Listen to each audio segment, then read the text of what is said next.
بسم اللہ الرحمن الرحیم. My name is Vanita and I'm working as a marketing executive. مجھے سے پوچھنا تھا کہ میں نے سنا ہے one of my Muslim friends سے کہ after death سارے مسلمز جو ہے وہ heaven میں جاتے ہیں and whoever is non-Muslim will go to hell. So I wanted a clarification on this point کہ ہر ایک کی آفٹر ڈیتھ جو ڈیسائیڈ ہوتا ہے وہ اپنے کرم پر ہوتا ہے.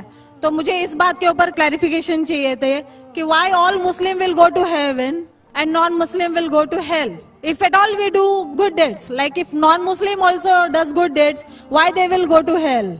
بہن نے اچھا سوال پوچھا ہے کہ ان کی ایک سہیلی نے کہا کہ مسلمان آخرت میں جنت میں جائیں گے، غیر مسلم دوزخ میں جائیں گے. مسلم مطلب وہ جو امن حاصل کرتا ہے، اللہ سبحانہ و تعالیٰ کے احکامات کے مطابق چلتا ہے، قرآن اور صحیح حدیث پہ عمل کرتا ہے، اسے کہتے ہیں صحیح مسلم. یہ بالکل صحیح ہے کہ جو عملی طور پہ صحیح مسلمان ہے وہ انشاءاللہ جنت میں جائے گا. لیکن آپ کا سوال تھا کہ جو غیر مسلم اچھے اعمال کرتے ہیں وہ کیوں نہیں جنت میں جائیں گے؟ بہن، جنت میں جانے کے لیے 4 شرائط ہے. جب میں میرا 10th اسٹینڈرڈ پاس کیا، میں سینٹ پیٹرز اسکول سے فارغ ہوں، جب میں ICSE میں تھا 10ویں میں، میرے ایگزامینیشن میں 6 کمپلسری سبجیکٹس تھے: English, mathematics, science, geography, history, Hindi. 6 subjects compulsory. 6 subjects میں پاس ہونا کمپلسری ہے. اسی طریقے سے انسان کو جنت میں جانے کے لیے 4 شرائط ہے. یہ لکھا ہے سورہ العصر میں، سورہ نمبر 103 آیت نمبر 1 2 3، جس میں اللہ تعالیٰ فرماتے والعصر ان الانسان لفی خسر الا الذین آمنوا وعملوا الصالحات وتواصوا بالحق وتواصوا بالصبر. اللہ سبحانہ و تعالیٰ قسم کھا رہے ہے وقت کی، عصر کی، بے شک انسان خسارے میں ہے. صرف وہ لوگ جو 4 چیز میں سفلتا پاتے ہیں وہ لوگ خسارے میں نہیں ہیں.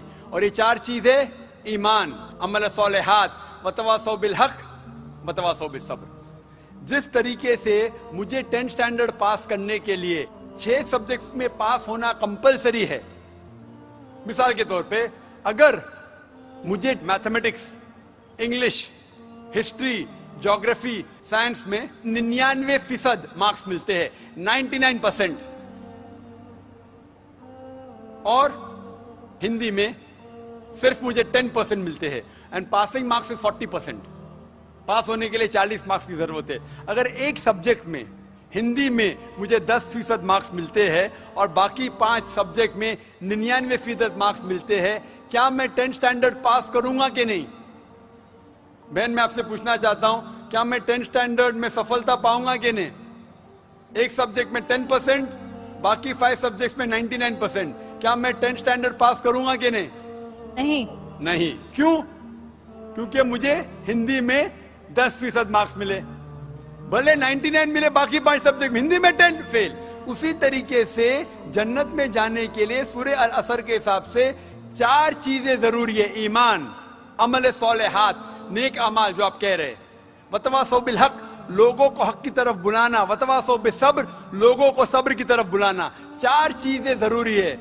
ایک بھی چیز اگر ان 4 میں سے مسنگ ہے، موجود نہیں ہے، اگر آپ ایک بھی چیز میں فیل ہوتے ہیں تو آپ جنت میں نہیں جا سکتے. اگر آپ کہتے کہ آپ اچھے انسان ہیں، اعمال میں آپ بہت اچھے اعمال کرتے ہیں، مان لو آپ کو 99 مارکس ملے اعمال میں، 99، لیکن ایمان میں تو آپ فیل ہے. آپ یہ نہیں مانتے کہ اللہ ایک اور محمد صلی اللہ علیہ وسلم آخری پیغمبر ہے جو ساری مذہبی کتاب میں لکھا ہے، تو آپ ایمان میں فیل ہے. آپ کتنے بھی نیک کام کرو، 99% ملے، 100% ملے، باقی 3 حصے میں ایمان میں لیکن فیل ہوئے تو آپ جنت میں نہیں جائیں گے. اسی طریقے سے اگر کوئی انسان نام کا مسلمان ہے، اچھے اعمال نہیں کرتا ہے، نیک اعمال نہیں کرتا ہے، وتواصوا بالحق، دعوت نہیں دیتا ہے لوگ کو، حق کے راہ پہ نہیں بلاتا ہے یا لوگ کو صبر کی طرف نہیں بلاتا ہے, صرف نام کا مسلمان ہے, محمد, سلطان, ذاکر, عبداللہ, تو وہ جنت میں نہیں جائے گا. اسے جنت میں جانے کے لیے ایمان, عمل صالحات, وتواصوا بالحق وتواصوا بالصبر, چاروں چیز کی ضرورت ہے. اسی لیے آپ اعمال کتنے بھی اچھے ہیں, اگر ایمان نہیں ہے کہ اللہ ایک ہے اور اللہ کے علاوہ کسی کی عبادت نہیں کرنا چاہیے, اور ایمان نہیں ہے کہ محمد صلی اللہ علیہ وسلم آخری پیغمبر ہے, تو آپ جنت میں کبھی بھی نہیں جائیں گے. بہن, کیا آپ میرے جواب سے سہمت ہے؟ Yes. Thank you for clarifying the point. You're most welcome. جی بھائی, مائک نمبر 1 سے اگر کوئی سوال ہو تو کریں. نمستے, میرا نام رمیش بھنڈارے ہے اور میں پروفیشن سے ٹیچر ہوں. تو میں نے سنا ہے کہ محمد پیغمبر جی نے چاند کی طرف انگلی دکھا کر چاند کے 2 ٹکڑے کیے, لیکن ابھی فی الحال انسان چاند پہ جا کر آ چکا ہے. تو یہ سائنٹیفکلی پروو ہو چکا ہے, یہ جاننا چاہتا ہوں میں. بھائی صاحب نے مجھے نمستے کہا. قرآن کی آیت ہے سورہ نساء سورہ نمبر 4 آیت نمبر 86 میں, کوئی بھی آپ کو اگر وش کرتا ہے تو اس کو اور بہترین طریقے سے وش کرو, یا کم از کم اتنا. آپ نے کہا نمستے, میں آپ کو پھر سے نمستے نہیں کہہ سکتا ہوں. کیوں؟ نمستے کے معنی ہے کہ میں آپ کے آگے جھک رہا ہوں, ادم نممے, مطلب آپ کے آگے جھک رہا ہوں. جھکنا صرف ہے ایشور کے سامنے. تو میں کہوں گا میرے آگے جھکنا حرام ہے, اس لیے میں کہوں گا السلام علیکم, آپ پہ سلامتی ہو. یہ سب سے بہترین طریقہ ہے. اسی لیے میں نمستے کا جواب نمستے, کیونکہ میں نمستے کے معنی جانتا ہوں. اکثر ہندو نمستے کے معنی جانتے بھی نہیں. نمستے آتا ہے ادم نممے سے, آپ میرے سب کچھ ہے, میں آپ کا سب کچھ نہیں ہوں. کچھ آپ کو ہدایت دے سکتا ہوں, ہدایت دینے والا اللہ سبحانہ و تعالیٰ. ہاں, تو اسی لیے میں نمستے کا جواب دوں گا السلام علیکم, اللہ کی سلامتی آپ پر ہو. آپ کا سوال تھا کہ محمد صلی اللہ علیہ وسلم چاند کے 2 ٹکڑے کر چکے ہیں, انسان چاند پہ جا چکا ہے, تو سائنٹیفکلی ثابت ہوا کہ چاند کے 2 ٹکڑے ہوئے کہ نہیں. قرآن کی آیت شق القمر کی کئی حدیث ہے. ہم مانتے ہیں کہ یہ معجزہ تھا جو اللہ نے کیا, معجزہ کیا اللہ نے محمد صلی اللہ علیہ وسلم کے ذریعے. آج سائنٹیفک ریسرچ ہو چکا ہے, اور کچھ ایسٹرونامرز جو فلکیات کے ماہر ہیں وہ کہتے ہیں کہ چاند پہ ایک فشر ہے. فشر مطلب ایک لکیر ہے. کیا ہے پتہ نہیں. تو ہم کہتے ہیں کہ یہ لکیر شاید نشانی ہے جب اللہ کے پیغمبر محمد صلی اللہ علیہ وسلم نے شق القمر, قمر کے 2 ٹکڑے کیے تھے. ٹکڑے ہو گئے, واپس ہو گئے, تو یہ فشر ہے. تو سائنٹیفکلی ایک فشر ہے, کیا ہے لوگ کو پتہ نہیں.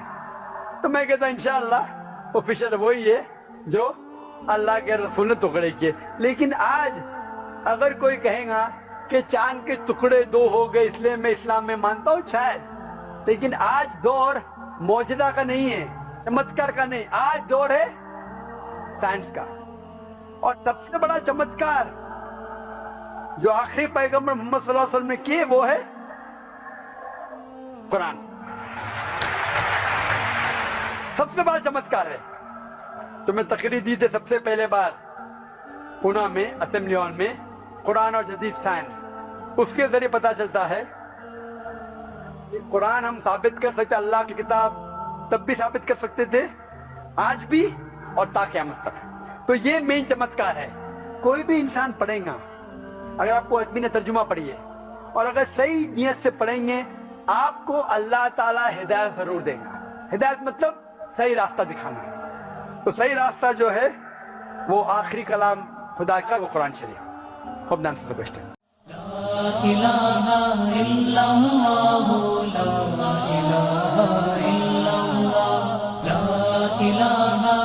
لا